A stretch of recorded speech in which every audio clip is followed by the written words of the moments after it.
लोकसभा चुनाव के नतीजों से देश में बहुत कुछ तो नहीं बदलेगा, लेकिन सियासी खींचातानी जरूर बढ़ेगी। ऐसा पहले भी कहा जा रहा था और अब कहीं ना कहीं ये बातें सच हो चुकी हैं।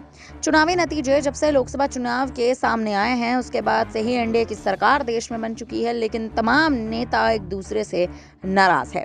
सत्ता की चाबी नरेंद्र मोदी के पास तो है, लेकिन उसकी दो कड़ियां ऐसी हैं जो वक्त के साथ अपनी मजबूती और कमजोरी जाहिर कर सकती हैं। वो दो कड़ियां हैं नीतीश कुमार और चंद्रबाबू नायडू।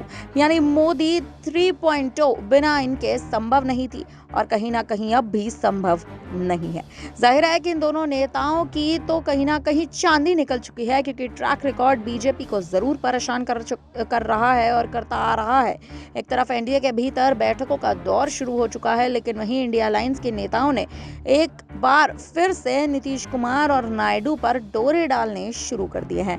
लोकसभा चुनाव के बाद भी डोरे डाल रहे थे और अब भी कहीं ना कहीं डोरे डालने की जो प्रक्रिया है शुरू हो चुकी है। नीतीश की जेडीयू शुरुआत में इंडिया गठबंधन का एक अहम हिस्सा हुआ करती थी, जिसका गठन साल 2024 के लोकसभा चुनाव में भाजपा नीत राजग का मुकाबला करने के लिए किया गया था।